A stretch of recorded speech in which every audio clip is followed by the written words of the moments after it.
عليه في جميع أمورنا في أمور الدين والدنيا والآخرة ونشهد أنه لا إله إلا هو وحده لا شريك له ونشهد أن سيدنا وإمامنا وأسوتنا وقائدنا محمدا عبده ورسوله لا نبي بعده وأفضل صلوات الله وأتم تسليماته على حبيبه وصفيه أو على هذا النبي الكريم وعلى آله وصحبه ومن تبعه بإحسان إلى يوم الدين وبعد. Al-Mukarramun yang saya hormati segenap para pimpinan, para guru, para pengurus Pondok Pesantren Bina Insan Madani, Hafidzakumullah, yang kami muliakan, yang kami banggakan, yang kami hormati, segenap para auliaul umur, para wali santri, ayah, bunda, kakaknya, adiknya, uaknya, bibinya, dan siapapun yang bisa jadi mewakili atas nama wali santri dari santri Pondok Pesantren Bina Insan Madani. Ahlan wa sahlan pada semuanya, selamat datang di pertemuan bulanan Pondok Pesantren Wali Santri Pondok Pesantren Bina Insan Madani. Walaupun ada sedikit keterlambatan yang seyogianya kita adakan di awal bulan, mohon maaf atas keterlambatan ini karena beberapa hal sehingga baru dilaksanakan pada pekan ketiga atau hampir di penghujung di bulan Februari ini. Selamat datang, terima kasih jazakumullah atas komitmen, pengorbanan, antusias, kehadiran dan keikutsertaan acara pertemuan. Mungkin bagi sebagian orang dianggap sepele, dianggap tidak penting, tapi bagi kami Pondok Pesantren Bina Insan Madani, bagi saya juga secara pribadi, pertemuan ini pertemuan yang sangat penting. Pertemuan di mana kita bisa tetap menjalin komunikasi, menjalin interaksi, saling berbagi, saling share kondisi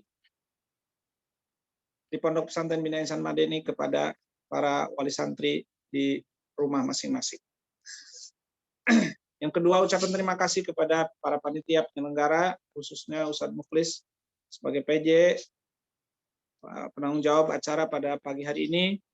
Mudah-mudahan semuanya diberikan kemudahan, para guru semuanya diberikan kemudahan, keberkahan, dan bimbingan dari Allah Subhanahu wa Ta'ala. Amin ya Allah ya Rabbal Alamin.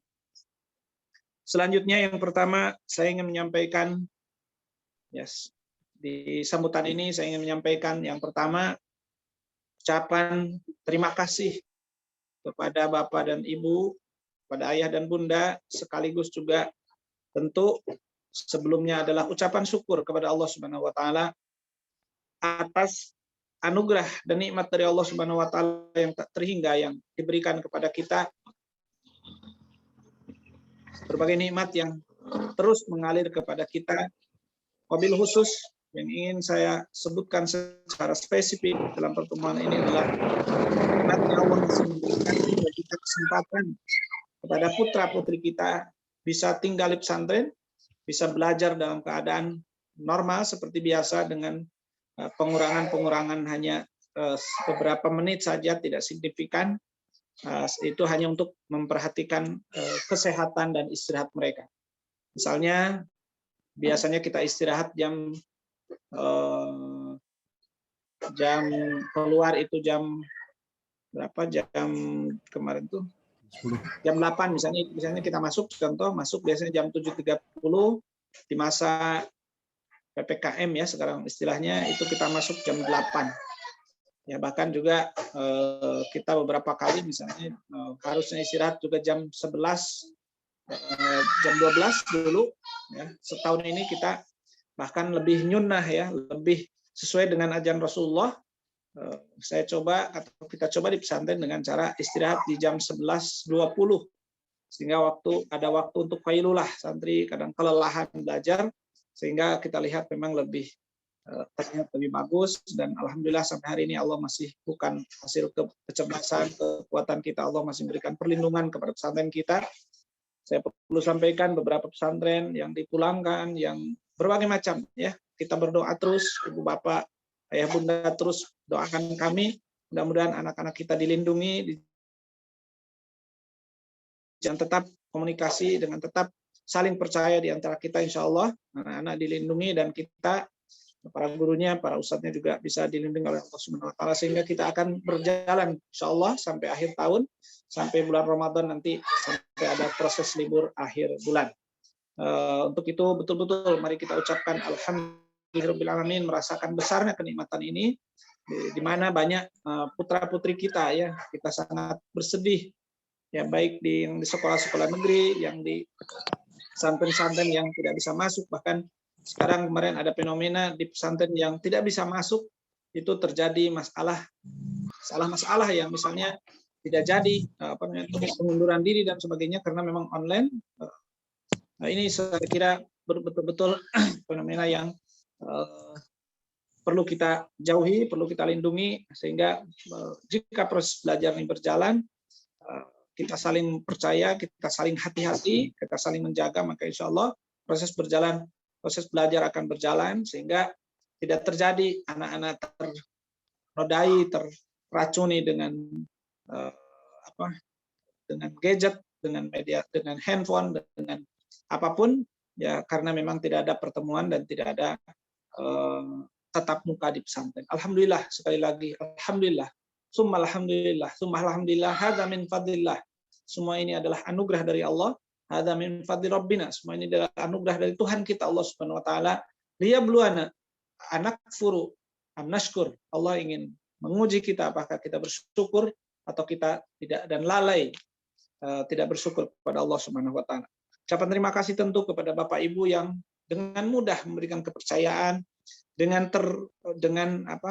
kooperatif selalu memberikan keyakinan atas apa yang diambil, keputusan-keputusan, kebijakan-kebijakan, sejak pemulangan, pengembalian, tanggal masuk ya. Di antaranya Allah itu Subhanahu wa taala luar biasa ketika kita rapat. Contoh ya, ketika kita rapat menentukan tanggal masuk, di mana kalender menunjukkan tanggal 10 masuk, waktu itu kita di rapat memutuskan tanggal 3 ya. Dan tidak ada kekuatan yang mendorong ya. Kemudian setelah dianalisa lagi menjadi tanggal 7. Setelahnya ada hikmah, karena ternyata tanggal 9-nya keluar pelarangan tatap muka ya. Jadi kalau kita kedatangan tanggal 10 hari Ahad, keburu terjerat peraturan ya, artinya tidak boleh kedatangan. Nah, tapi alhamdulillah kita sudah datang dan sudah dilengkapi dengan surat sehat, maka kebijakan-kebijakan, peraturan-peraturan, permintaan-permintaan pesantren mulai dari sekarang sampai ke depan juga, dan memang dari kemarin, mohon untuk terus diikuti, bukan untuk siapa-siapa, tapi untuk kita semua sehingga kita bisa berjalan. Alhamdulillah, kemudian ucapan terima kasih ya tadi kepada orang tua, ibu, ayah, bunda yang telah rela memberikan kepercayaannya kepada kami di samping keterbatasan dan kekurangan kami, sehingga bisa semuanya, tidak ada yang terkecuali. Misalnya di pesantren lain ada kadang-kadang ada yang orang tuanya, anak saya minta online dan sebagainya. Alhamdulillah di pesantren kita semuanya satu kata. Ya, ketika pesantren mengatakan kata datang semuanya, pulang semuanya. Ya, betul-betul saya bahagia, saya ucap terima kasih atas keyakinan ini, dan ini yang akan mendatangkan keberkahan dan kemudahan dari Allah, kesatuan hati kita, kesatuan jiwa kita, saling sikoh dan saling percaya di antara kita, saling mendoakannya di antara kita, itu yang akan membuat kerja-kerja kita, usaha-usaha kita semakin mendapatkan bimbingan dan keberkahan dari Allah Subhanahu wa taala.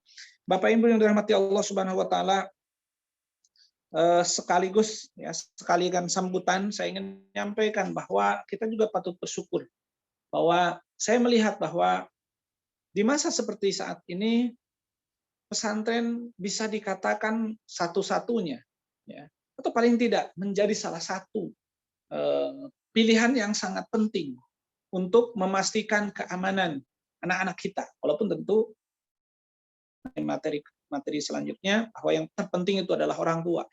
pesantren itu sehebat apapun menjadi nomor 2. Tapi paling tidak jangan sampai nomor 1-nya keluarganya kurang bagus, lembaga pendidikannya juga berbahaya, Pak, tidak kondusif, ya tentu kan akan tidak semakin parah gitu.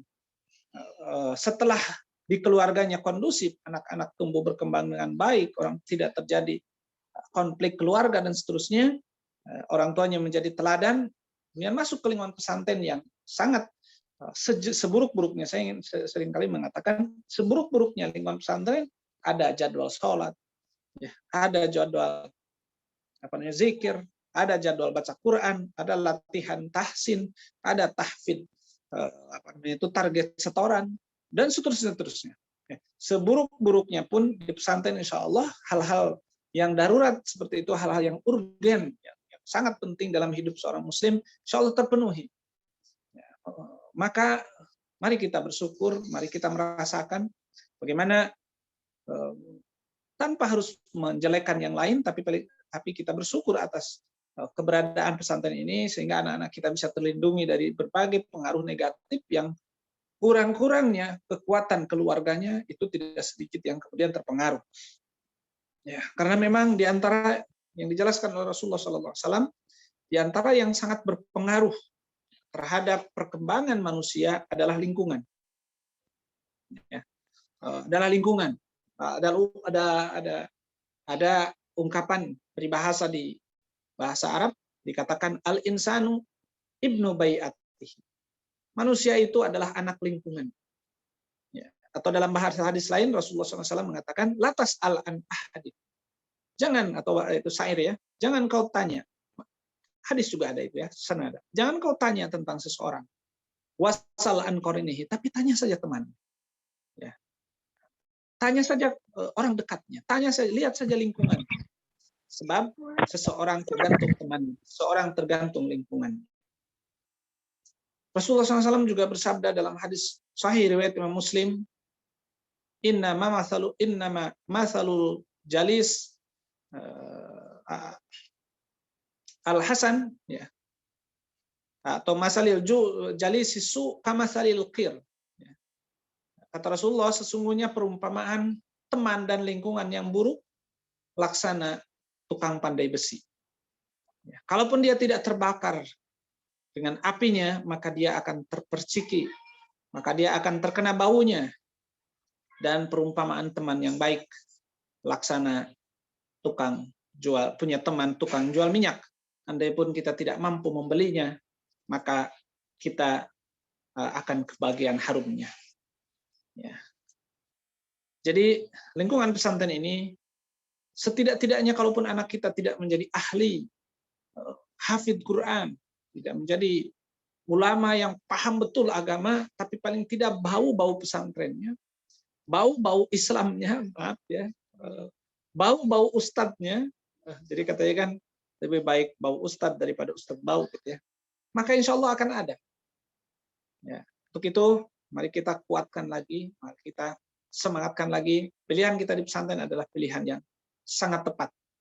Ya. Kita telah mempersiapkan anak-anak kita dengan persiapan yang sangat strategis, bukan hanya mempersiapkan pekerjaannya di dunia, bukan hanya mempersiapkan masa depannya di dunia, tapi juga mempersiapkan masa depannya di akhirat. Tapi sebaik-baiknya, sesoleh-solehnya anak-anak kita, ketika dia masuk ke dalam lingkungan yang kotor, maka akan sulit untuk menjaganya.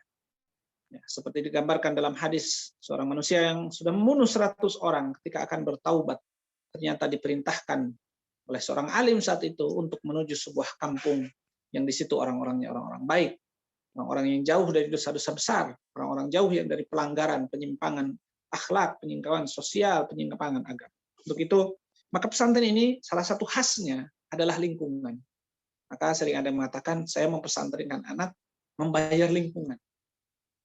Maka pondok pesantren, ya, ini sebetulnya kata para ahli lebih tepat penamaannya itu, ya, pondok pesantren. Pondok itu bahasa Arab artinya penginapan, itu bahasa Arab pondok.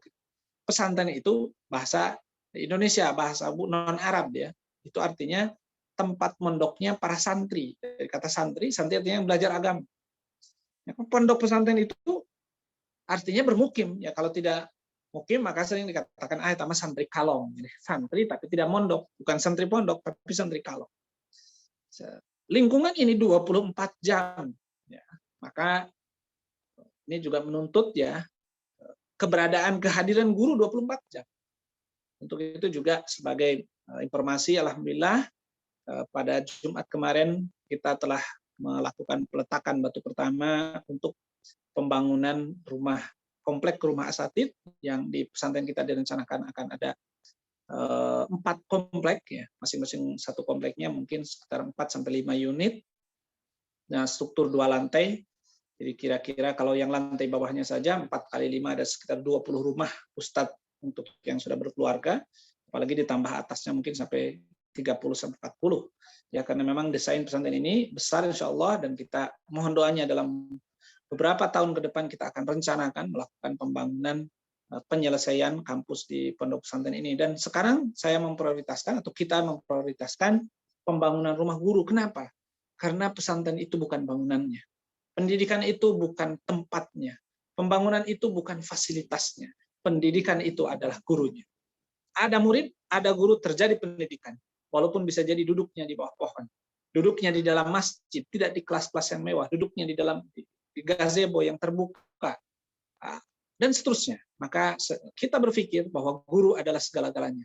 Maka prioritas kami adalah bagaimana menghadirkan, memfasilitasi para guru yang mewakafkan dirinya, mewakafkan diri bahkan keluarganya untuk mengabdi, menjadi para pejuang dalam dunia pendidikan di pesantren ini. Kita sudah menyelesaikan insya Allah dalam tahap ini 4 bangunan, sekarang sedang 2 dalam proses pembangunan. Maka saya juga sekaligus di sini mengajak Bapak Ibu ya untuk berkontribusi jika memang ada rezekinya, yang tidak ada cukup dengan berdoa dan memberikan dukungan, yang ada mari.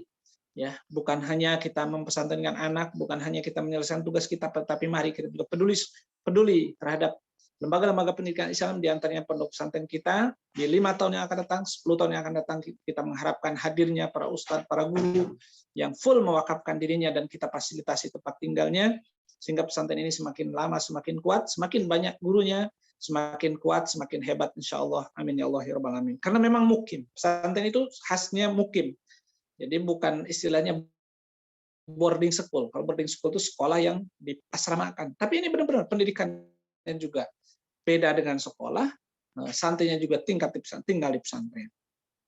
Karena tinggal di pesantren, maka tentu santri ini akan melakukan penyesuaian atau melakukan proses pembelajaran. Baik yang langsung dalam arti KBM ataupun yang tidak langsung dalam arti kehidupan. Ya. Dan ini sebetulnya sudah diberikan contoh ya. Jadi kalau contoh pesantren di zaman Rasulullah adalah seperti misalnya ada Anas bin Malik ya. Anas bin Malik itu usia 11 tahun. Itu oleh ibunya dikasihkan kepada Rasulullah. Ya, dan sampai hari ini masih ada, kemarin ada di Jawa itu ada model seperti itu. Bahkan kita juga ditawarin, ada 2 anak ya yang ditawarkan kepada kita untuk menemani guru-guru, menemani ustadz. Ya, karena di antara yang paling efektif mempengaruhi anak adalah gurunya langsung, dan harus menemani 24 jam. Ya, jadi misalnya menemani kiai siapa, menemani ustadz siapa, 24 jam. Disuruh diajak sholat, diajak tahajud, diajak berjamaah ke masjid, diajak bepergian, sehingga ketika di jalan gurunya baca doa safar, dia juga doa safar, gurunya mengqosor sholat, dia juga mengqosor sholat, dan seterusnya. Ya, ini pesantren ini khasnya memang pondok ya. Mondok bersama 24 jam. Untuk itu tentu ya di situ akan terjadi interaksi ya. Maka diperlukan sebuah sistem 24 jam. Ya, aturan-aturannya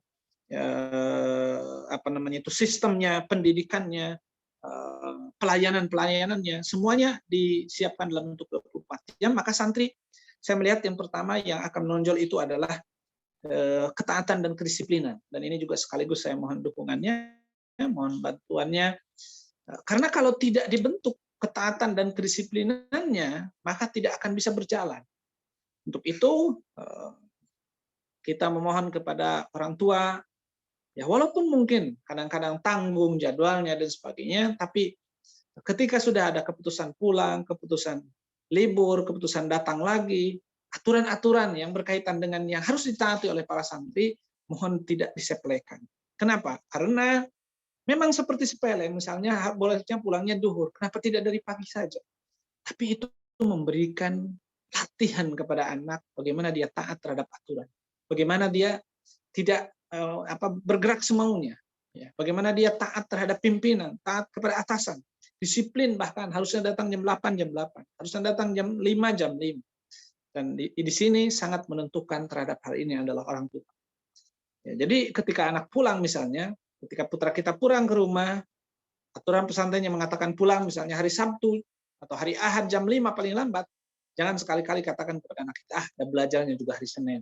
Nanti saja subuh sama ayah dianterin, nanti saja Isya sama bunda dianterin. Itu kita sedang mengatakan seakan-akan jangan ikuti pesantren, jangan ikuti guru. Maka kita harus ketat. Kalau sudah jam 5 datang jam 5. Bahkan kita harus menunjukkan serius mempersiapkannya, sehingga anak kita itu di pesantren juga akan hormat kepada gurunya, akan taat kepada lembaganya, karena dia juga melihat orang tuanya juga mendorong apa yang dikatakan oleh pesantren, orang tuanya juga mendorong apa yang dikatakan pesantren. Ya, mohon maaf. Sekarang misalnya kita mempersempit kedatangan pertemuan orang tua dengan si COVID-19 ini. Dan COVID itu betul ada, mau tidak mau banyak orang yang terpapar, ya, walaupun sulit menjaganya memang secara maksimal, tapi paling tidak kita ada usaha. Jangan sampai kata misalnya, saya termasuk tidak percaya ada corona, misalnya saya datang saja, saya masuk saja, saya bawa ke kota saja, dan seterusnya. Nah, kita persempit ini kepulangan, kita persempit perizinan keluar, kita persempit, kecuali betul-betul yang darurat, maka mohon kerjasamanya orang tua, karena ini akan menentukan juga karakter anak-anak kita ketika dididik di pesantren. Semakin orang tua memberikan kepercayaan kepada pesantren sikoh, maka semakin anak-anak nanti akan semakin respect, semakin maju, semakin cepat berkembangnya, tapi semakin membangun ketidakpercayaan antara lembaga dengan orang tua, maka anak-anak juga semakin ngambang, semakin menjauh, semakin ketika, makanya ada istilah dalam ilmu belajar dalam Islam itu, diantaranya murid itu harus full 100% percaya kepada guru. Ketika sedikit saja tidak ada percaya, maka persilakan pulang. Jadi pilihannya di sini atau taat atau pulang sama sekali, karena akan mengganggu. Ya, walaupun itu saudara, bisa jadi itu anak saudara kita dan sebagainya, tapi ketika itu akan mengganggu, karena ketika dia tidak percaya, dibangun tidak percaya dengan gurunya, maka nanti dia tidak akan mendapatkan banyak hal, karena dia sudah membangun pertanyaan, membangun ketidakpercayaan di antara dia dan guru. Maka mari kita tingkatkan kooperatif, ya, antara kita. Sekali lagi, bukan pesantren benar dalam segala-galanya, tapi jika ada masukan silahkan berikan masukan. Tapi hal-hal yang misalnya normatif misalnya, atau tentatif, ya, waktu kan, kenapa Ustaz misalnya datangnya jam 5, kenapa nggak jam 8 malam aja? Ya betul bisa ya, tapi insya Allah pesantren kita bukan sendiri di sini, seperti lembaga yang ada syuroknya, yang ada musyawarahnya, segala sesuatu diputuskan atas pertimbangan-pertimbangan, dan kita juga terbuka, ya, untuk menerima masukan, ya, dan masukan itu bukan berarti harus diterima, tapi kita akan masukkan ke dalam menjadi poin pertimbangan untuk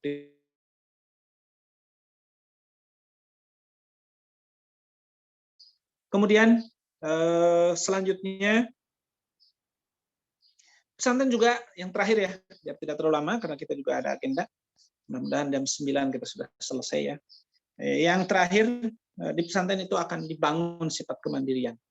Maka betul-betul mari orang tua, bapak dan ibu, ayah dan bunda, mari itu kuatkan lagi komitmen kita untuk membina, mendidik anak-anak kita menjadi orang anak-anak yang mandiri. Ya, uang jajannya mereka mengatur, ya, sepakati berapa uang jajannya, jangan melampaui apa yang telah ditentukan pesantren. Biar mereka bertanggung jawab, ya. Dia juga bagaimana mengatur kesehatannya, bagaimana ketika dia sakit. Ya, di situ sudah dibentuk bagaimana dia hidup mandiri ketika sakit. Saya harus bilang ke siapa, harus lapor ke siapa, harus bagaimana. Ya, kemudian bagaimana menyikapi temannya, ini penting, ya. Jangan sampai orang tua kita, anak kita misalnya, punten, ya, bercanda dengan temannya, kemudian kita melapor polisi dengan alasan dibully, ya. Kemudian kita menuntut ke pengadilan, padahal anak bukan berarti saya membolehkan bully, kita mengatakan bully, tapi pahami anak-anak itu dengan dunia anak-anak.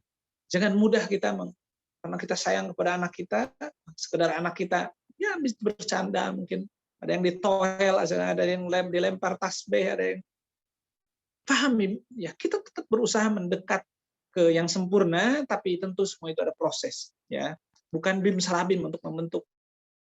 Dan anak-anak memang bukan saatnya mereka serius seperti kita, mereka ada bercandanya. Kalau duduk di masjid, samping kanan, samping kirinya ditoel, dan seterusnya, itu biasa. Ini mohon juga, alhamdulillah di tahun-tahun terakhir ini tidak ada ya, tidak ada yang. Jadi kalau ada sesuatu yang terjadi, tolong sampaikan di mana apa yang bisa kita lakukan, tapi jauhi hal-hal yang sifatnya menuntut kepada gurunya, menuntut kepada pesantren karena anaknya. Semua itu proses pendidikan. Ketika misalnya futsal, ada yang ketendang, ada yang berantem, itu harus sebagai orang tua harus menyimpan space ya. Oh, itulah dunia anak-anak. Ya, anak-anak kita harus belajar dari berantem, belajar dari bercanda, belajar dari hal-hal itu semua itu untuk pendewasaan, untuk kemandirian, sehingga betul-betul ketika orang tua kita, ayah dan bunda, satu arah, satu fikroh, satu kebijakan, satu pemikiran, maka insya Allah anak-anak kita akan berdewasa. Tapi sekali misalnya di pesantren karena dihukum dan dilaporkan gurunya kepada polisi, lalu kapan pendidikan ini akan beres? Ya, dan kita sangat mohon dalam hal-hal seperti ini betul-betul orang tua memahami pendidikan itu sebagai satu proses, bukan sebuah hasil. Tentu hasilnya akan dipetik puluhan tahun yang akan datang, tapi prosesnya harus dijalani. Kadang anak kita memang misalnya punten ada misalnya yang sekarang belum muncul kecerdasannya, semangat belajar kognitifnya, nilainya, biarin. Yang penting dia tetap berjalan normal, alami, tidak usah ditekan, tidak usah diapa. Nanti juga akan ada saatnya. Ada orang yang berprestasi ketika SD, SMP, SMA-nya tidak, ada yang sebaliknya, dan ada yang punya kelebihan di fisik, psikomotorik, olahraga, ada yang dan seterusnya, sehingga betul-betul ini harus saling bangun, insya Allah dengan terus kita saling memberikan masukan, dengan terus kita saling percaya, insya Allah kemandirian akan tumbuh, ya kedewasaan akan tumbuh pada anak-anak kita, dan insya Allah kita berdoa mudah-mudahan anak-anak kita menjadi calon para pemimpin, calon para ulama, calon para ilmuwan yang akan membawa negeri ini, membawa bangsa ini ke baik. Saya kira itu yang perlu saya sampaikan. Jadi yang pertama tentang tadi tentang pentingnya lingkungan pesantren yang perlu didukung. Yang kedua tentang pentingnya kehadiran guru di pesantren, sehingga saya mengajak kepada Bapak Ibu untuk berwakaf semampunya jika yang punya rezeki untuk menyelesaikan proses pembangunan rumah guru ini, rumah asatid ini. Yang ketiga, saya ingin mengajak untuk terus saling sikoh, saling percaya, saling kooperatif di antara kita. Andai pun ada yang kurang paham, silahkan untuk berkomunikasi dengan pihak pesantren. Yang jelas jangan sampai membangun ketidakpercayaan di depan anak-anak kita. Di depan anak kita harus full, apa kata Ustadz, apa kata pesantren, anak kita harus didorong ikut. Bahkan kita yang harus pertama mendorongnya. Saya kira itu, mohon maaf bila ada yang kurang berkenan, betul-betul ini dari hati nurani saya, tidak ada unsur karena misalnya ada yang kurang taat, bukan. Ini betul-betul dalam rangka tausiah, ya, dalam rangka saling sharing, saling berbagi.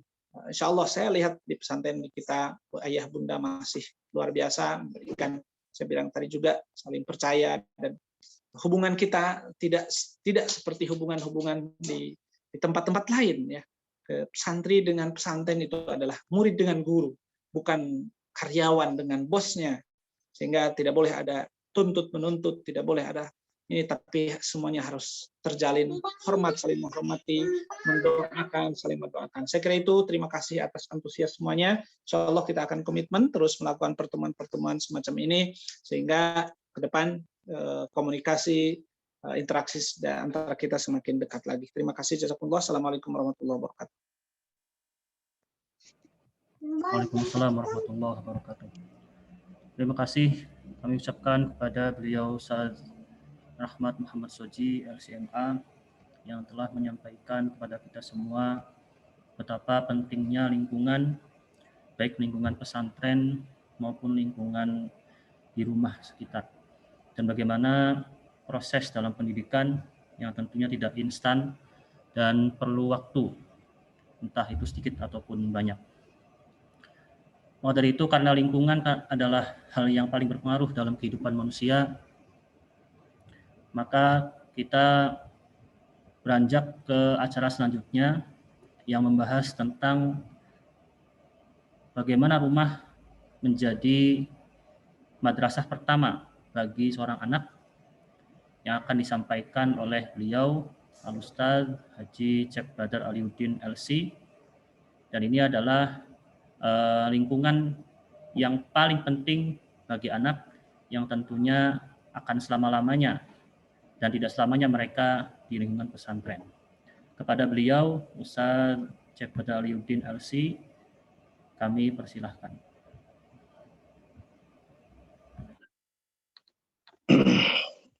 Baik, ada suaranya? Cek suaranya ada nggak Ustaz? Ada. Ya, jelas. Ada terdengar. Baik. Bismillahirrahmanirrahim. Yang terhormat para asatidz, para pengasuh dan tim manajemen Pondok Pesantren Bina Insan Madani yang juga kami banggakan dan kami muliakan, para wali santri seluruhnya yang telah tergabung dalam ruangan Zoom ini. Tibtum wa taba mamsyakum wa tabawwa'tum minal jannati manzilah. Salamullahi ta'ala alaikum warahmatuhu wabarakatuh. Alhamdulillah wa kafa, thumma salatu ma'a salami ala sayyidina nabiyyil mab'uth wa huwal mustafa wa ala alihi wa man sara ala nahjihi wa iktafa wa ba'd. Allahumma anfa'na bima 'allamtana wa 'allimna ma yanfa'una wa zidna 'ilman wa zidna 'ilman wa zidna 'ilman. Rabbana shrah lana sudurana wa yassir lana umurana wahlul 'uqdatam min alsinatina yafqahuna aqwalana. Allahumma ij'alna minal ladzina yastami'una al-qawla fayattabi'una ahsanah.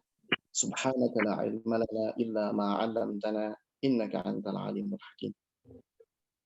Baik, Ibu Bapak sekalian, asatidz dan ustadzat yang saya hormati, izinkan saya untuk sedikit bercerita.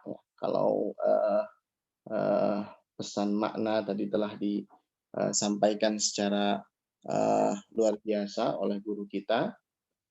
Ada beberapa poin yang mungkin akan saya ceritakan, entah itu terkait yang saya alami ataupun yang berupa pesan dari guru-guru atau masyayikh kita tentang bagaimana pentingnya tarbiyatul aulad, bagaimana pentingnya mendidik anak dan menjadikan rumah sebagai lembaga pendidikan yang mengasyikkan, lembaga pendidikan yang membuat anak betah dan tumbuh dalam nilai-nilai keislaman dan nilai-nilai positif tentunya. Baik, di tahun 2017, kurang lebih di bulan Oktober ya, bulan Oktober 2017, saya ada amanah untuk membimbing beberapa anak Indonesia yang ikut program tahfiz di Provinsi Giza ya, di Mesir. Itu provinsi di samping Kairo. Kurang lebih 2 jam atau 3 jam naik bis dari Kairo. Saya menemani anak-anak Indonesia tinggal di sebuah lembaga tahfiz. Ya, saat itu nama lembaga tahfiznya adalah Wahatul Furqan ya, di daerah Umroniyah di Giza. Pembimbingnya adalah Dr. Syekh Ibrahim Amin. Beliau adalah ulama hadis kenamaan yang ada di kota tersebut.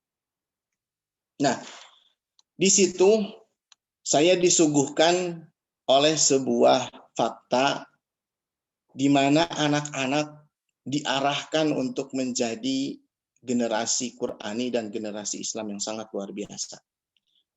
Bagaimana tidak, di usia 10 dan 11 tahun, di usia kelas 3 dan 4 SD, itu rata-rata yang dibimbing oleh lembaga tersebut mereka telah menghatamkan hafal Al-Quran 30 juz. Itu di usia 9, 10, bahkan 11 tahun. Dan itu rata-rata. Subhanallah, saya heran dan kaget. Apa yang terjadi? Gimana cara mengajarkannya? Sementara mereka rata-rata bisa membaca Al-Quran pun di usia 7 tahun, ya kelas 1 SD, mulai bisa membaca Al-Quran secara lanjut, secara lancar. Di usia 8 tahun dan seterusnya. Ini usia 10, 11 tahun udah hafal 30 juz. Ternyata setelah diselami, ya, setelah tinggal kurang lebih 1 tahun di sana, menemukan hal yang sangat luar biasa. Ternyata mereka itu ditalkin oleh ibunya mulai dari jam 3 sebelum subuh. Dan mereka telah menghafal rata-rata 10 juz sebelum mereka mampu membaca Al-Quran. Jadi sebanyak 10 juz mereka itu ditalkinkan oleh orang tuanya. Ditalkinkan Al-Quran. Lalu setelahnya berubah metodenya, dari awalnya ditalkinkan lalu mulai menghafal di juz ke-11, 12 sampai selesai, mulai dengan cara membaca.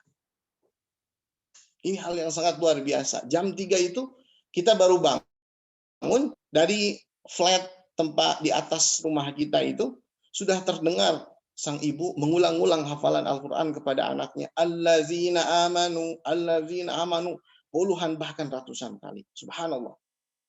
Ini adalah menurut saya adalah hal yang sangat luar biasa yang saya temukan.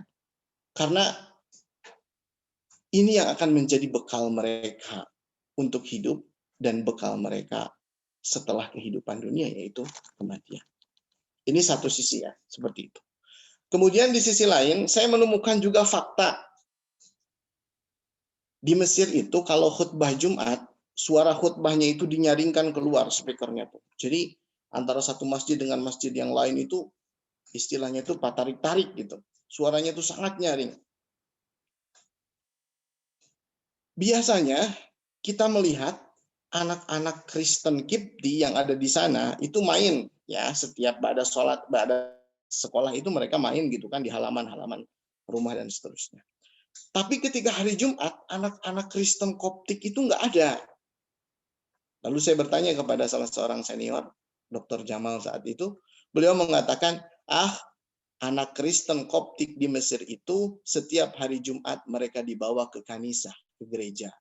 Karena mereka takut anaknya mendapatkan hidayah dari mendengar khutbah melalui pengeras suara di masjid-masjid umat muslim. Coba kita lihat. Dari dua kisah yang berbalik ini, memang betul Rasulullah Shallallahu Alaihi Wasallam mengatakan, "Kullul mauludi yuladu ala fitrah, fa'abawahu ayyuhawidani, au yunassirani, au yumajjisani." Anak itu lahir dengan fitrahnya, dengan fitrah agamanya, yaitu dengan Islam. Karena dalam proses penciptaan ruh sebelum jasadnya diciptakan, mereka ditanya dan mengakui bahwasanya Tuhannya Allah. Tapi ketika lahir ke dunia, apakah anak itu dibimbing kepada Islam? Atau justru dibiarkan masuk ke dalam Yahudi? Atau justru dididik menjadi seorang Nasrani? Atau justru dididik menjadi para penyembah api Majusi? Itu tanggung jawab mewarnai anak ada pada kewajiban orang tuanya. Nah, di satu sisi tadi orang tua mendirect anaknya supaya menjadi ahli Al-Quran.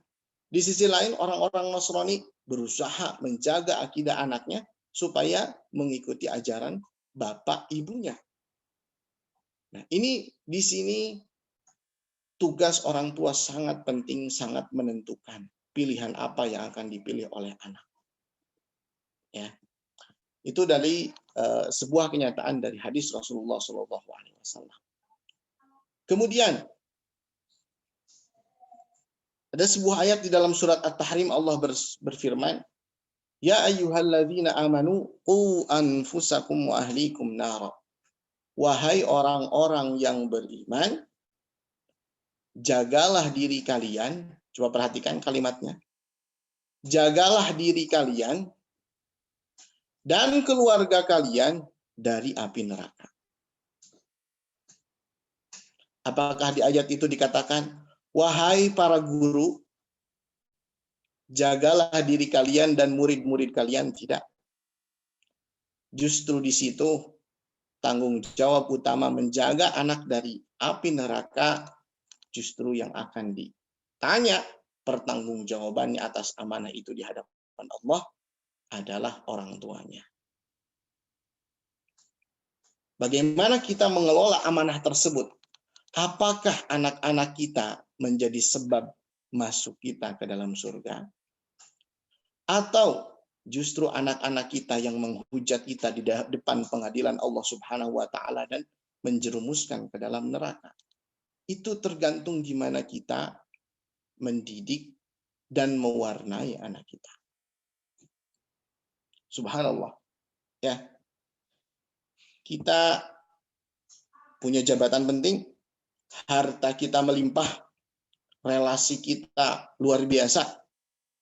Tapi kita tidak akan bahagia ketika anak kita tumbuh tidak sesuai yang kita harapkan. Akhlaknya tidak mencerminkan kepribadian ilmunya. Ibadahnya tidak mencerminkan ketaatan seorang yang beragama.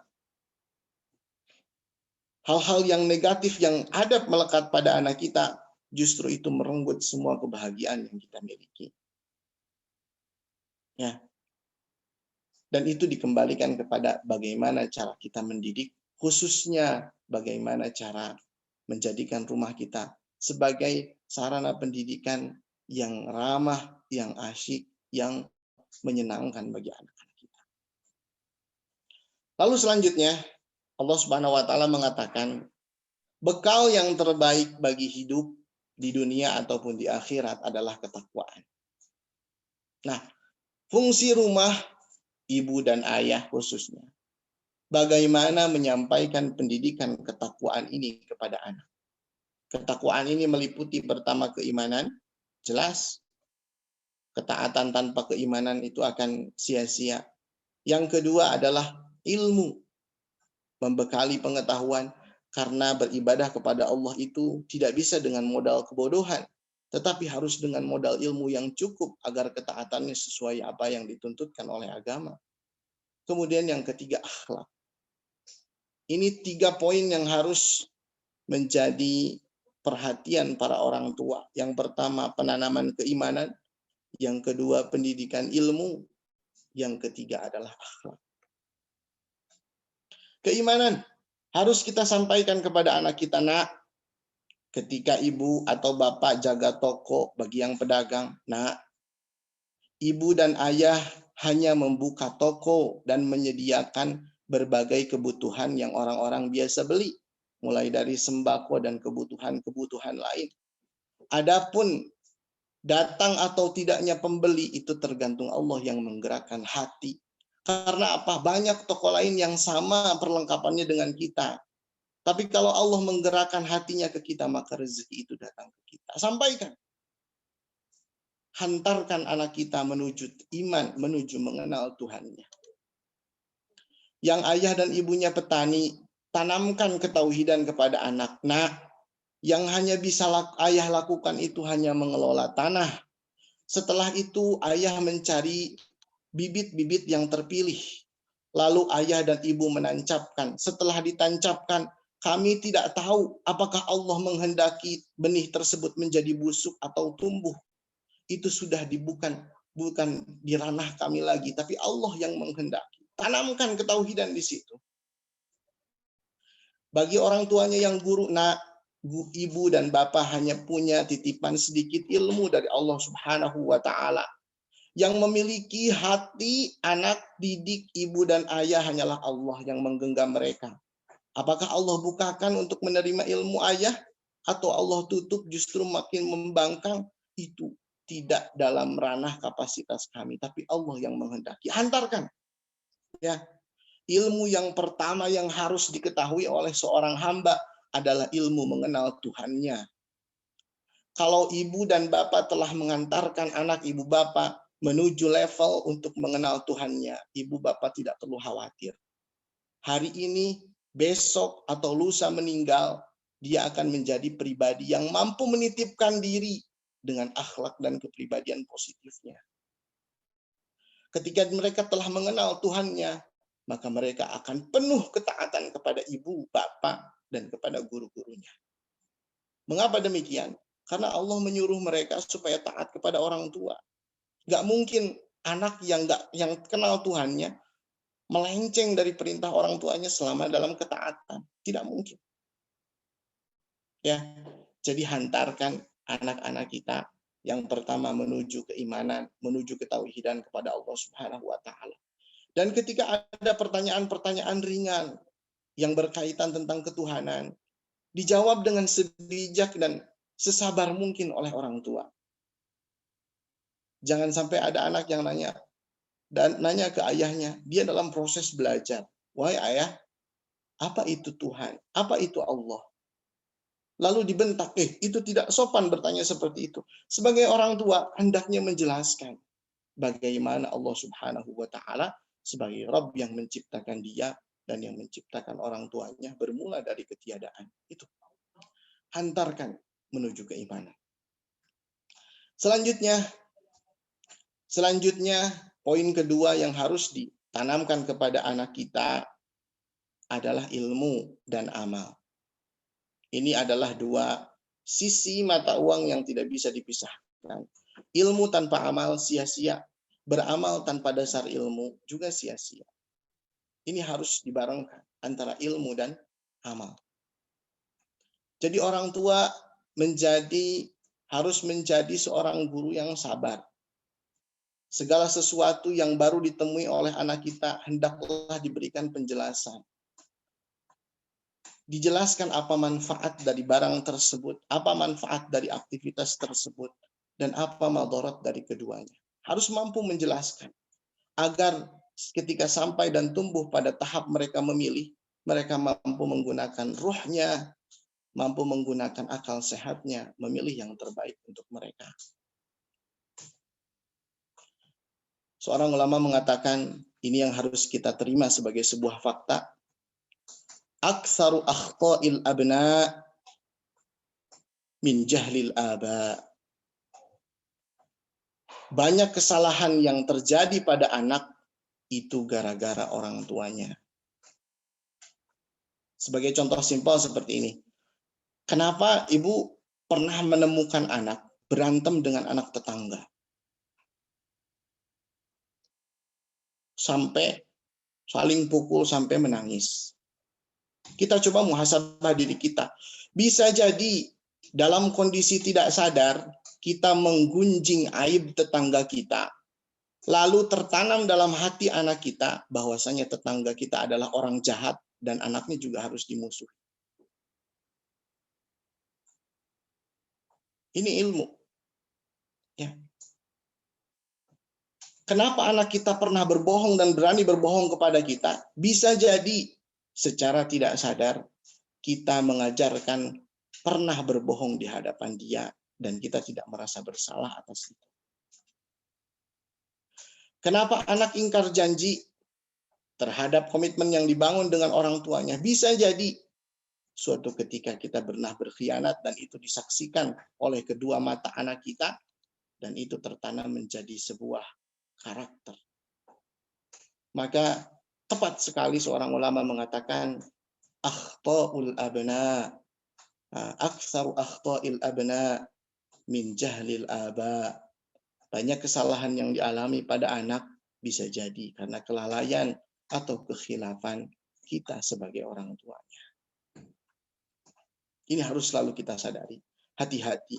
Ahli psikologi mengatakan, jangan pun ketika mereka sadar, ketika mereka tertidur pun upayakan jangan sampai berantem kita dengan pasangan kita dalam batas pendengaran mereka, karena itu akan masuk ke alam bawah sadar mereka. Ketika mereka menemukan kegelisahan di rumahnya, ketika mereka ada masalah yang mereka larikan, masalahnya dibuat dalam statusnya dengan bahasa yang tidak sopan.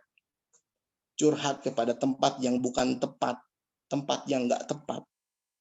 hingga pada akhirnya mohon maaf, banyak remaja yang lebih percaya pada pacarnya yang baru ditemuinya kemarin sore daripada orang tuanya. Hanya gara-gara kesalahan dan kehilafan kita dalam menyadarkan mereka.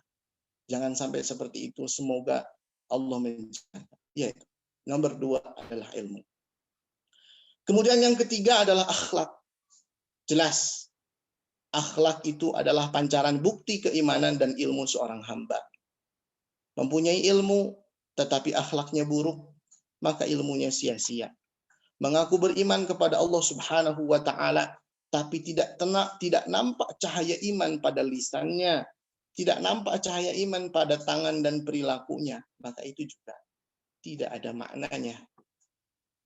3 poin ini adalah satu kesatuan yang harus ditanamkan. Dan orang tua adalah orang-orang yang paling berpengaruh dalam menanamkan hal-hal tersebut, karena keluarga adalah miniatur kehidupan nyata yang akan mereka alami di dunia dan di akhirat. Oleh karena berat, maka ada seni-seni dalam mengajarkan kepada mereka. Yang pertama adalah al-mawaddah. Mengajarkan 3 poin tadi itu harus dengan cinta dan kasih sayang. Ya. Jika, ya ini mohon maaf, jika anak kita bisa faham suara yang pelan, maka nggak perlu dibentak. Jika anak kita mau pergi sholat dengan cukup diberikan contoh, maka nggak perlu disebutkan, ayo sholat, tapi cukup berikan contoh. Bapaknya segera sholat ketika mendengar azan. Maka itu lebih mengena. Cinta. Harus dengan cinta. Ya.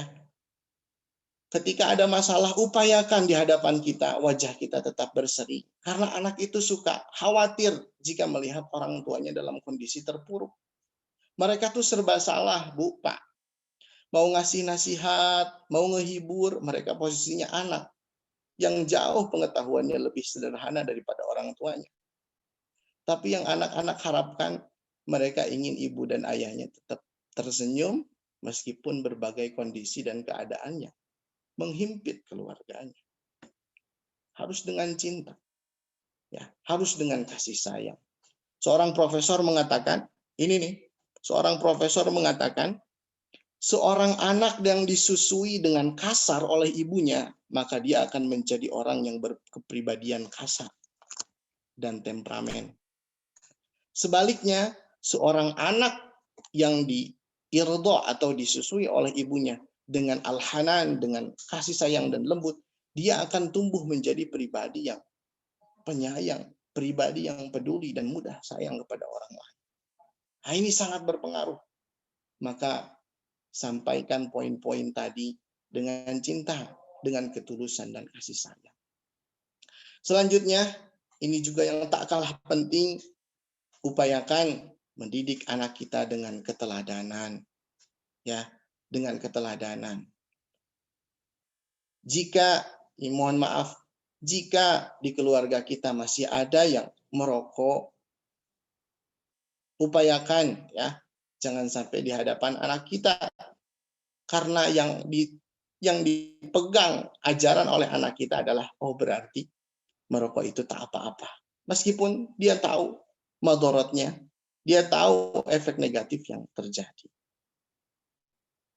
Ketika mengajak anak kita dengan berhijab, maka upayakan semampu kita untuk senantiasa berhijab tanpa melepasnya ketika di hadapan orang-orang ajnabi atau orang-orang yang non-muhrim.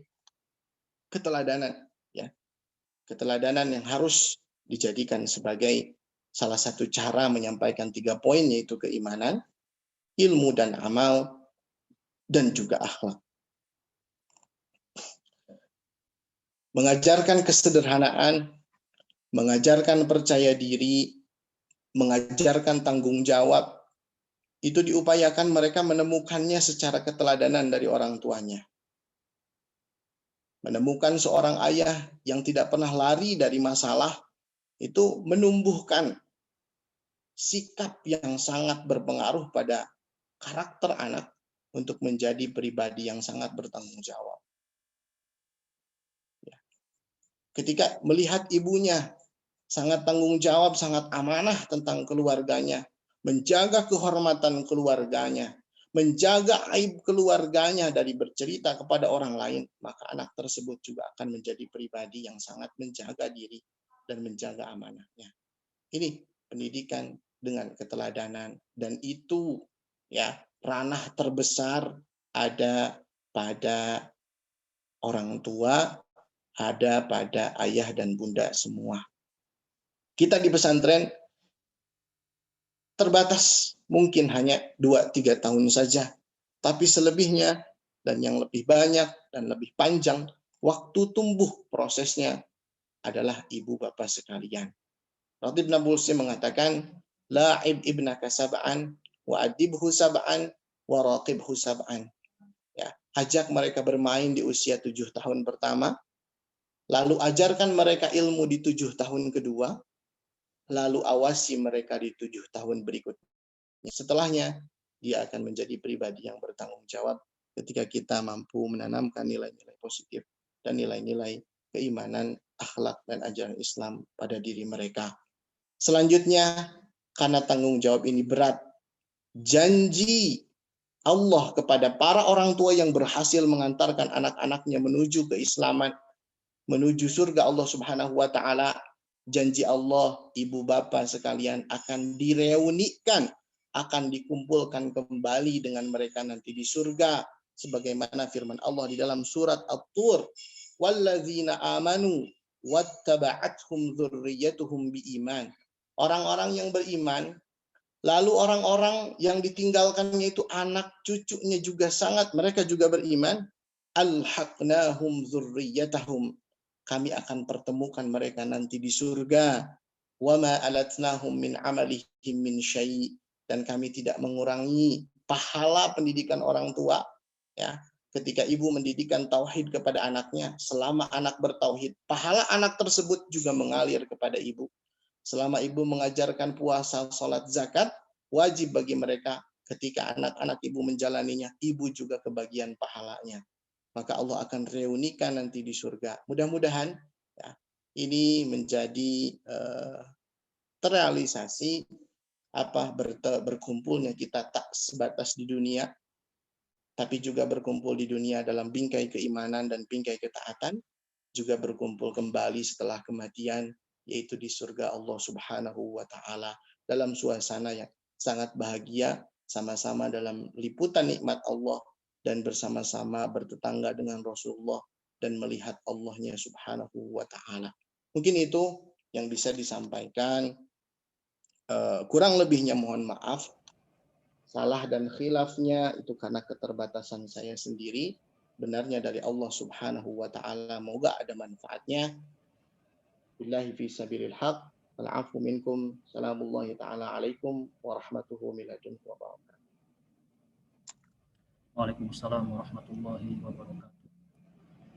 Terima kasih kami ucapkan kepada Ustaz Syekh Badar Aliuddin MSI yang telah menyampaikan kepada kami semua betapa besarnya peran orang tua dalam pendidikan anak, betapa perjuangan seorang ibu mentalkinkan Al-Quran di malam hari, dan apa-apa yang harus ditanamkan pada anak, baik keimanan, ilmu, amal, akhlak, dan keteladanan, dan tentunya janji Allah yang sangat besar untuk orang tua yang berhasil mendidik anaknya. Semoga kita semua mendapatkan pelajaran yang berharga dari apa yang telah disampaikan oleh beliau, Ustaz Syekh Badar Aliuddin dan Ustaz Rahmat Soji, yang telah lengkap menyampaikan bagaimana peran pesantren dalam pendidikan dan bagaimana peran orang tua dalam mendidik anaknya. Mungkin sebelum acara selanjutnya, bagi para wali santri yang mau menyampaikan sesuatu ataupun pertanyaan, bisa ditulis di kolom chat atau nanti di akhir sebelum penutupan bisa kami buka mikrofonnya untuk menyampaikan langsung. Selanjutnya, pengumuman yang insya Allah akan disampaikan oleh Kepala Sekolah SMP IT Al-Himmah, yaitu beliau Al-Ustaz Ihsan Hidayat SPDI. Kepadanya kami sampaikan.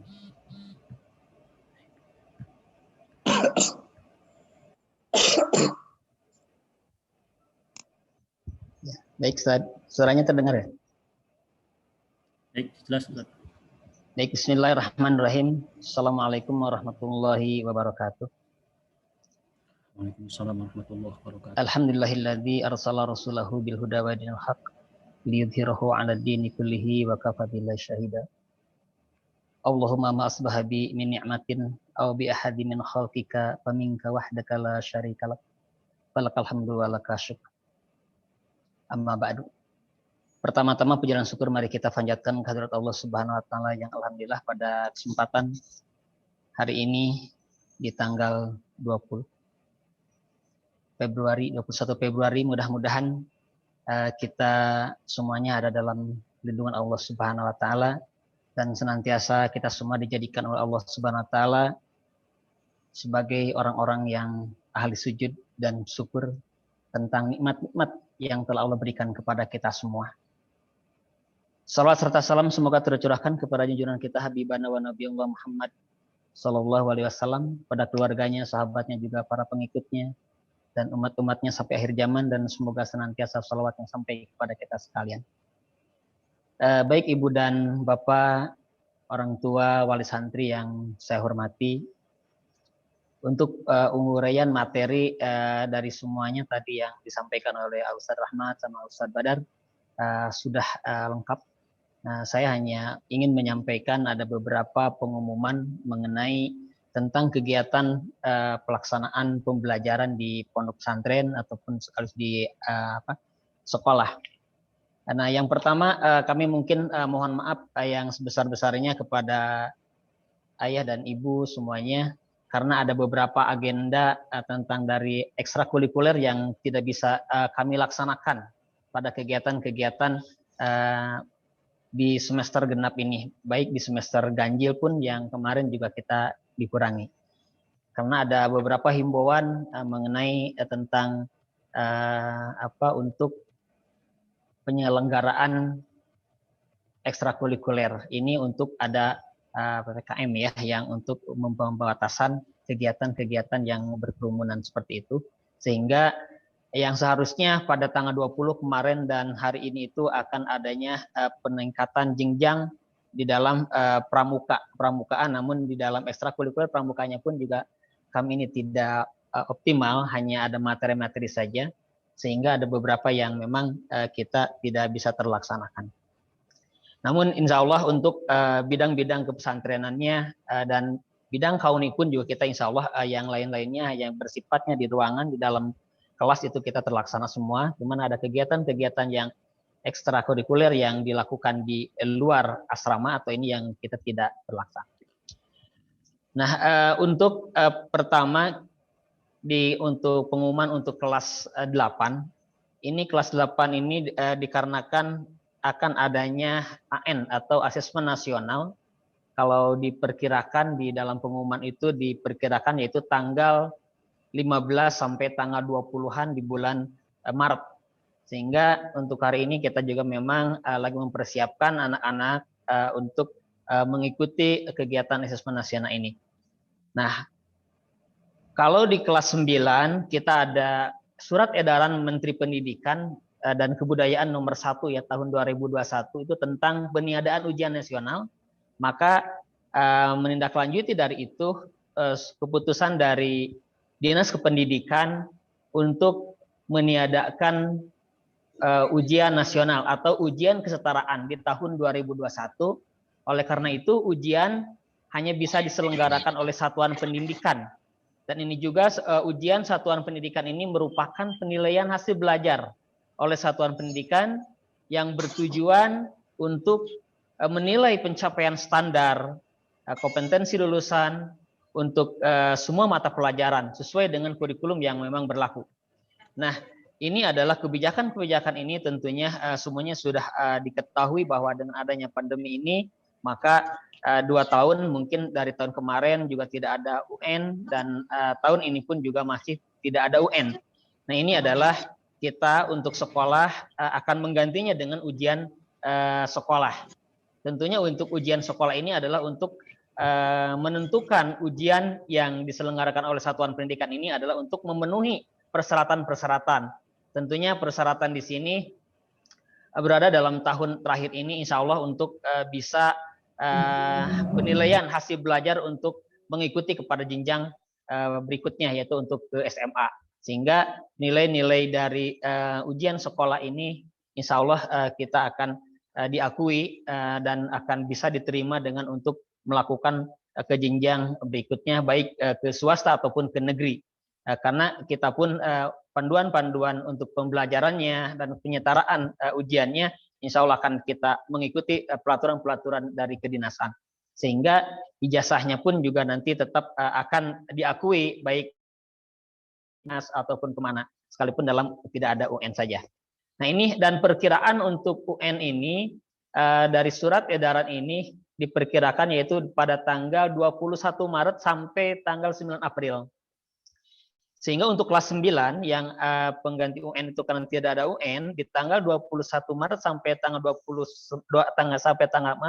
dari tanggal 21 Maret sampai tanggal 9 April itu kita ada ujian sekolah.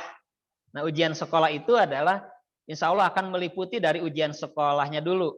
Berarti ujian sekolah itu dari tanggal 21 Maret sampai tanggal 9 April. Selanjutnya akan ada ujian kepesantrenan juga.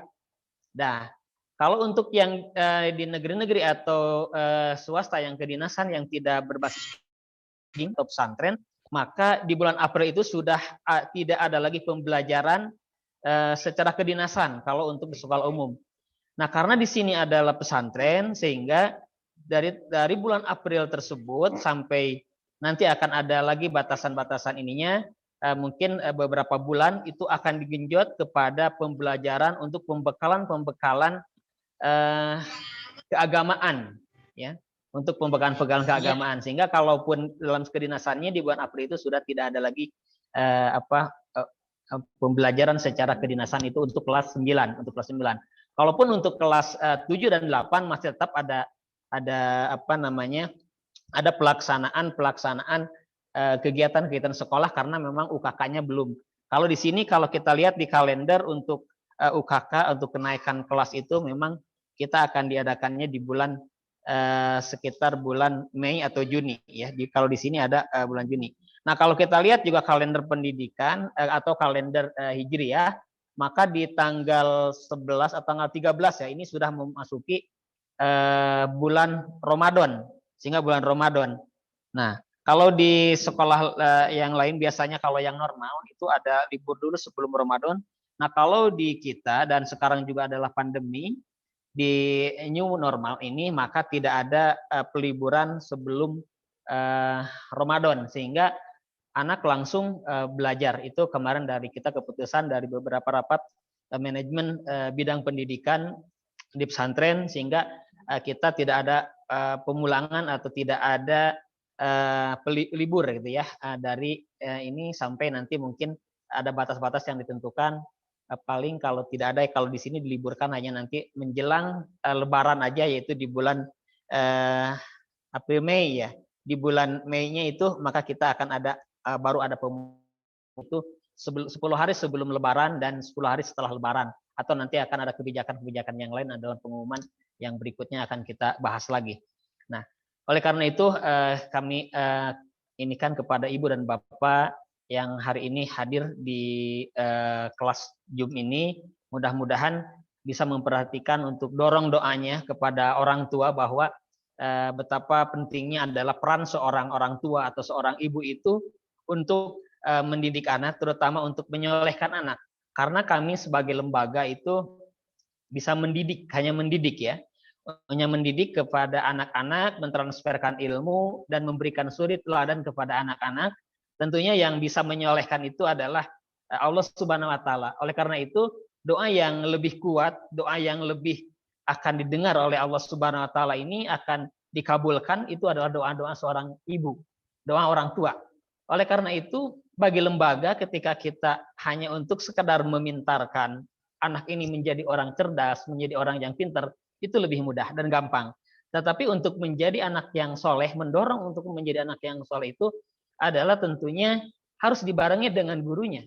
Gurunya juga yang harus sudah soleh dulu.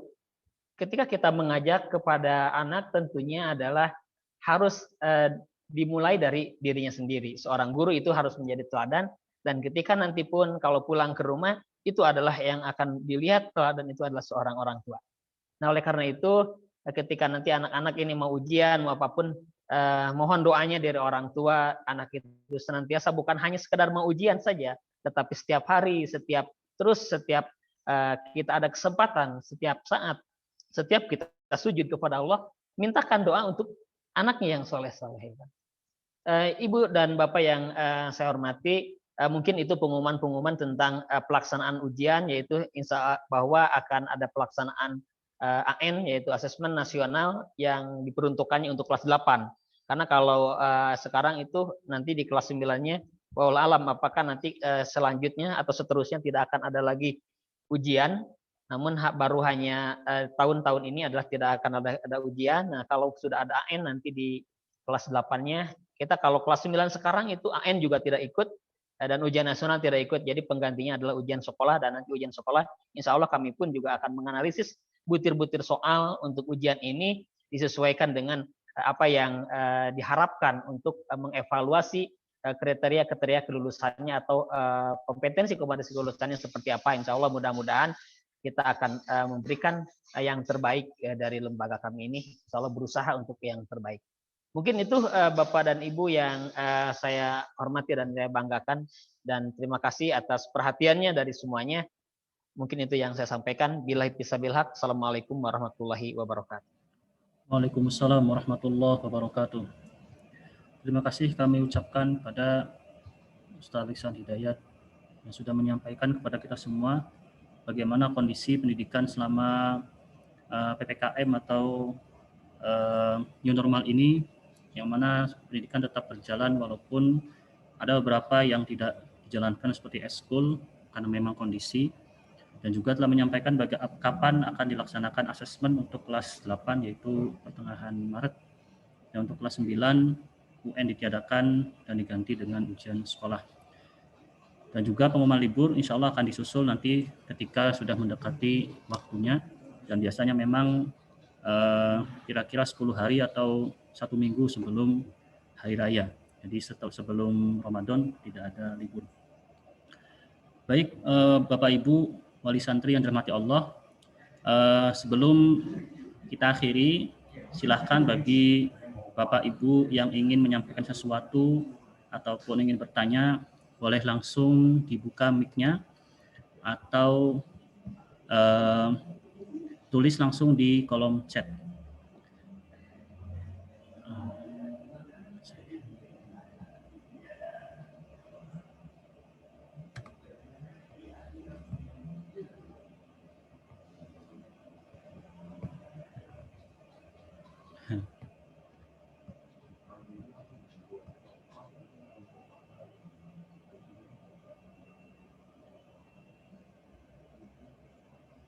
Baik.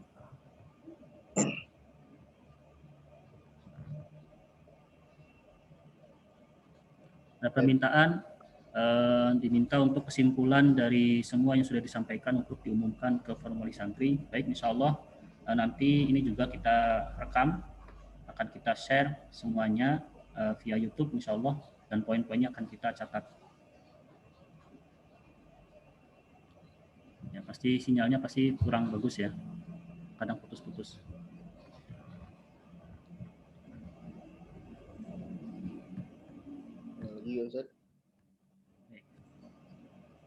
Masih menunggu. Bagi yang ingin bertanya silahkan boleh dibuka mic-nya atau langsung dicatat di kolom chat.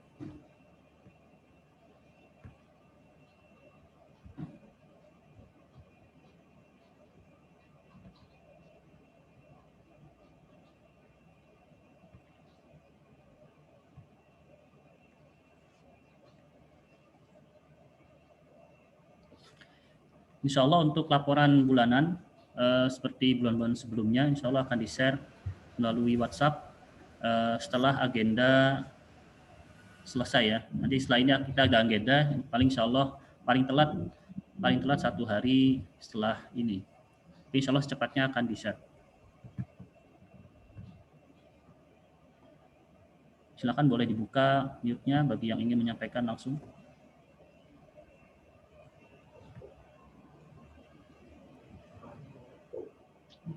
Baik, insya Allah pengumuman akan disampaikan secara tertulis. Ya.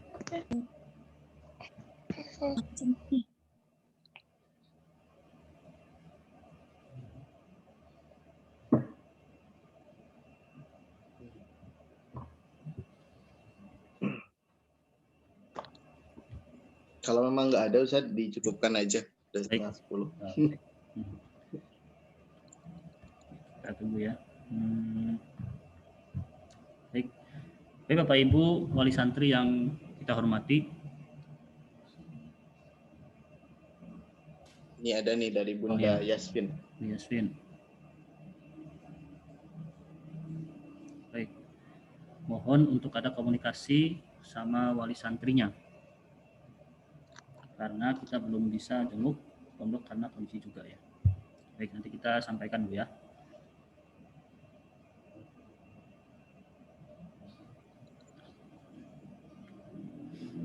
Silakan ditunggu, masih ada waktu 4 menit ya sampai tepat pukul 9:30. Kita tunggu. Tepat pukul 9:30 kita tutup dan kita akhiri. Sebentar ya, sebentar. Halo. Waalaikumsalam, Ustaz. Waalaikumsalam. Silakan Ibu. Maaf saya Ustaz sambil bersepeda, saya unmute dulu. Saya fotonya saya hilangin dulu Ustaz ya, kameranya. Mangga. Saya lagi di jalan. Oh, iya. Maaf Ustaz, saya sambil menyimak dari tadi. Kan kalau saya nyimak dari tadi itu, bismillah ya Ustaz, Afwan, saya ibunda dari Azwa di Tamadia dari Bekasi. Baik. Jadi kalau saya tadi menyimak, ada beberapa ekskul ya, Iya, yang di apa namanya, di off-kan dulu ya sementara ini karena terkait ya peraturan yang ada.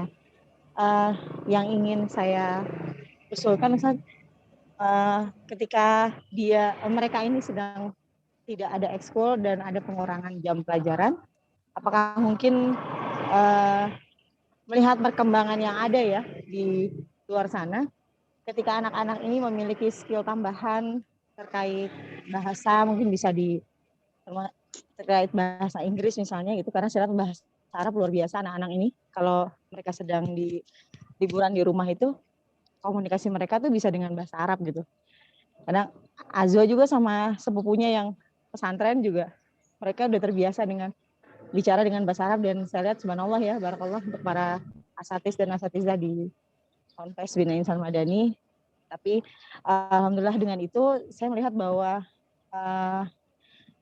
mungkin waktu yang masih ada sedikit di luar sana di pesantren bisa ditambah dengan skill misalnya 1 hari berbahasa Inggris misalnya gitu, itu bisa mungkin saya nggak tahu ada atau tidak ya di pesantren, dan itu mudah-mudahan bisa menjadi semangat mereka gitu, sehingga ketika mereka nanti punya kesempatan besar di luar, lulusan Bina Insan Madani tidak hanya faqih dan baik di dalam agama, tapi mereka bisa berkomunikasi juga dengan masyarakat di luar. Bahkan kalau misalnya sampai bisa seperti tadi ada kakak kelas yang sekolah di luar negeri dan bisa bersaing dengan yang lain, menurut saya luar biasa gitu, kira-kira gitu. Baik, Ustaz. Bisa dipahami, Ustaz? Ya, Ibu. Ya, Afwan ya Ustaz kalau berisik. Bukan apa-apa. Mungkin Ustaz Lisan Hidayat bisa menjawab atau memberi tanggapan dari apa yang disampaikan oleh Ibu Azwa Dita, wali santri kelas 8. Baik, Ibu yang saya hormati, Ibu Azwa Dita ya. Insyaallah Ibu, memang kegiatan eskul ini yang ditiadakan kita ini adalah yang bersifat yang di luar. Namun ketika yang dapat di dalam itu kita memang sekarang itu, maka dari eskulnya tidak ada, kita memang diperbanyak untuk kajian-kajian tentang keilmuan seperti itu. Dan itu pun juga kita dikolaborasikan ya, ada pembelajaran pakem ya. Pakem itu seperti pembelajaran yang memang menyenangkan. Dan insya Allah untuk tadi masukan-masukan dari intinya kalaupun eskul bahasa Inggris dulu memang ada sebelum kita masuk kepada era new normal. Karena era new normal itu kita ada natif bahasa Inggris ya, mendatangkan dari luar juga kita ada. Nah, kalau sekarang kan tidak mungkin untuk menjalankan dari luar. Kalaupun memang guru-guru bahasa di sini juga kita dipelajari bahasa Inggris. Ada Ustadz Soleh yang memang mereka juga udah, dan Ustadz Dewi yang dari adalah guru-guru bahasa Inggris. Mereka juga sering untuk diajak komunikasi dengan bahasa Inggris. Namun secara eskul bahasa Inggris memang kita untuk dari awal tahun ajaran kemarin, awal tahun ajaran baru kemarin di bulan ini, di tahun ini, memang kita belum ada untuk secara khusus pembelajaran bahasa Inggris, karena di agendanya diadakan untuk mendatangkan nanti bahasa Inggris itu dari luar, cuman kita hari ini tidak bisa menerima orang-orang dari luar. Mudah-mudahan kedepannya segeralah pandemi ini berakhir. Terima kasih Ibu, mungkin itu ya. Mungkin ada tambahan dari Ustadz Badar. Baik. Mungkin dari bahasa Arab. Ya. Baik, bismillahirrahmanirrahim. Terima kasih dari Ibunda dari Azwadita. Alhamdulillah nih, Azwadita ini salah satu santri yang ikut program khusus kelas cepat hafalan Al-Quran. Dan dalam waktu dekat insya Allah menyetorkan 5 juz duduk di depan umum, insya Allah. Ini luar biasa juga progresnya. Mohon doanya Ustaz. Untuk ke bahasa Inggrisan, mufradat pagi itu kita paket gitu. Jadi kosakata yang didapat oleh mereka itu bahasa Arab, bahasa Inggris. Kosakatanya. Kemudian ranah mereka bereksplorasi bahasa Inggris ada di muhadharah, ya, ada di muhadharah kubro. Nanti mereka ikut seleksi lomba pidato bisa bahasa Inggris, Arab, dan Indonesia. Dan yang punya kecenderungan mereka ada wadahnya untuk mengeksplor itu bahasa Inggris. Kemudian pekan kemarin juga ada lomba sing a song ya dalam bahasa Inggris dan Arab. Jadi anak-anak yang memang punya kecenderungan ke bahasa Inggris ada wadahnya, dan ada yang stay di sini, dan rata-rata asatidz dari pondok modern juga kalau daily conversation mereka punya kemampuan insya Allah. Mohon doanya, mungkin dalam tahap-tahap ini fokus kita baru ke bahasa Arab. Mudah-mudahan dalam kedepannya utamanya ketika dapat support dan memang masukan dari para wali santri, insya Allah kita juga iringkan, barengkan dengan bahasa Inggris juga. Terima kasih Ibu. Terima kasih Ustadz Badar dan Ustadz Lisan menyampaikan tanggapannya. Jadi memang kegiatan-kegiatan pesantren kita tetap normal. Jadi yang ditiadakan itu hanya kegiatan-kegiatan yang sifatnya keluar atau yang mengatasnamakan sekolah yang kira-kira bisa menjadi pusat perhatian. Jadi seperti takfi juga. Silakan. Mereka kalau ekskul nggak ada, tapi futsal tetap secara teratur. Mana bola voli, badminton masih. Betul. Jadi mengatasnamakan pribadi gitu. Ya, seperti itulah. Ada pertanyaan di kolom chat, pembelajaran offline kira-kira kapan?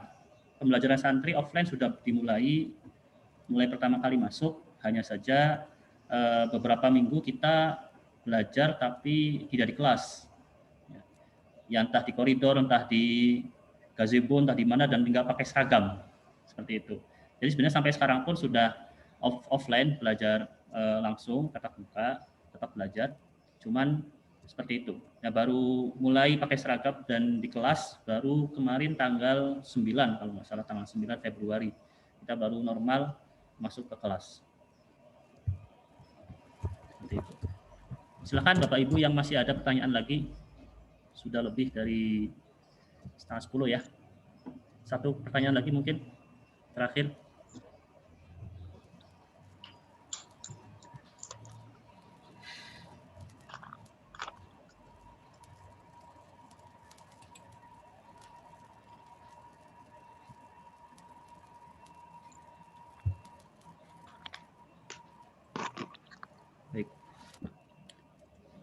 Baik Bapak Ibu, dimuliakan Allah, karena waktu sudah melebihi pukul 9.30 dan kita kebetulan ada agenda, insya Allah mau ke ujung genteng. Ada salah satu hamba Allah yang dermawan yang memberikan wakaf tanah yang beliau jual dan akan diwakafkan ke kita hasil penjualan tanahnya, kurang lebih ada 5.000 meter atau berapa gitu ya. Jadi kita 8.000 Ustaz ya. Ya kira-kira segitu, dan insya Allah menjadi berkah. Maka kita harus mengapresiasi dan menghormatinya untuk datang langsung ke sana. Jadi kita tidak punya banyak waktu untuk mengadakan acara yang terlalu panjang.